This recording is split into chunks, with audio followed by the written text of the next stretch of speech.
세계 증시는 빠르게, 우리 증시는 폭넓게 3분 증시입니다. 연합인포맥스 이민재 기자와 함께합니다. 안녕하십니까? 네, 안녕하십니까? 네, 먼저 간밤에 있었던 미국 증시 상황부터 정리해 주시죠. 네, 간밤에 미국 주식시장이 혼조세로 장을 마쳤습니다. 예. 이 S&P 500과 나스닥 지수가 역대 최고가 행진을 멈추고 다우지수만 상승했는데요.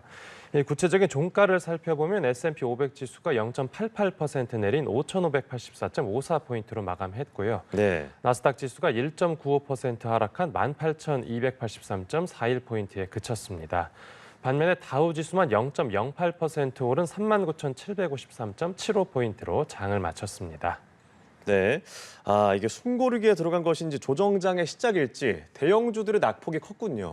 네, 그렇습니다. 이제 그동안 미국 증시 강세를 주도해온 이 대형 기술주들이 차익 실현 매도세 속에서 일제히 급락했습니다. 네. 이제 인공지능 열풍을 이끈 엔비디아가 5%대, 그리고 메타가 4%대로 다소 큰 폭으로 하락했고요. 나머진 마이크로소프트, 애플, 그리고 알파벳, 아마존도 각각 2% 넘게 주가가 빠졌습니다. 특히 테슬라는 10일 거래일 연속 상승세를 멈추고 간밤에만 무려 8% 넘는 낙폭을 보였는데요. 네. 이제 다음 달 8일로 예정됐던 로봇 택시데이 행사가 연기됐다는 보도가 전해진 영향을 받았습니다. 또 빅7 기술주 외에도 퀄컴이 4%, 그리고 AMD가 1% 내리면서 이 반도체 관련주들도 전반적으로 약세를 나타냈습니다. 이렇게 대형주들이 약세를 보인 반면에 중소형주들은 힘을 냈습니다. 이 중소형주 위주로 구성된 러셀 2000 지수가 3% 넘게 급등하면서 이 우량주 위주의 다우지수도 간밤에 강보합세로 가격을 방어할 수 있었습니다. 네. 그리고 간밤에는 금리 인하에 영향을 줄 수 있는 미국 소비자 물가 지수가 발표가 됐죠. 어떻게 나왔나요? 네, 이제 우리 시간으로 어젯밤 늦게죠. 이 미국 노동부가 6월 소비자 물가 지수를 발표했는데 그야말로 깜짝 발표였습니다.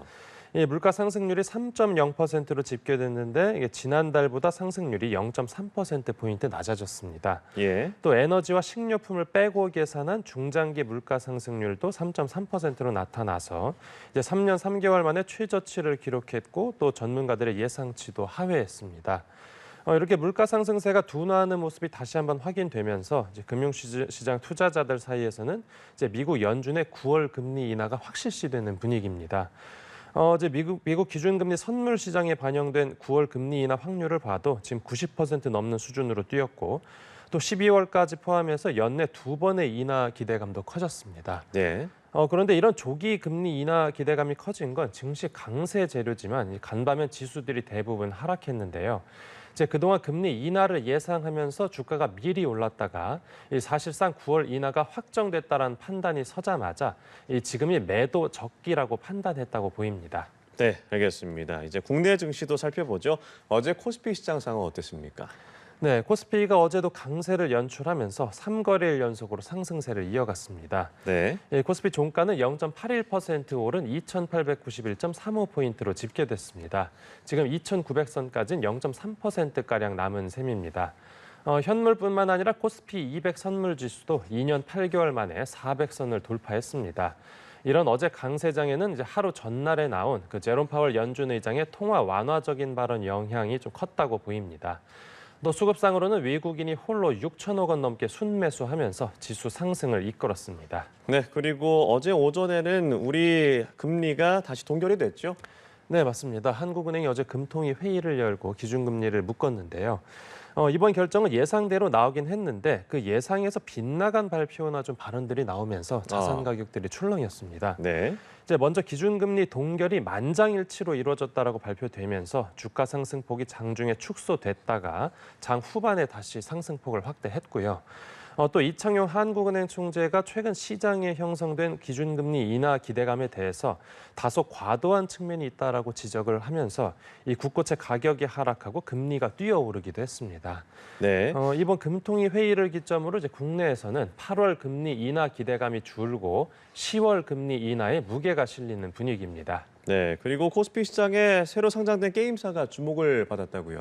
네, 그렇습니다. 이 게임 개발사인 시프트업이 어제 코스피 시장에 데뷔했는데 네. 이게 하반기 기업 공개 대어로 꼽히던 종목입니다. 상장 첫날에 이제 시가총액 4조 원대를 기록하면서 이제 크래프톤, 넷마블, NC소프트에 이어서 국내 상장 게임사 4위로 올라섰습니다. 시프트협의 이번 상장은 어떤 일부 매니아층에 국한됐던 일본 애니메이션풍 이른바 서브컬처 게임의 확장 가능성을 보여줬다라는 평가를 낳았습니다. 네. 하지만 상장 전부터 불거진 고평가 논란과 또 게임 종류가 적다라는 점은 해결해야 할 과제로 꼽힙니다.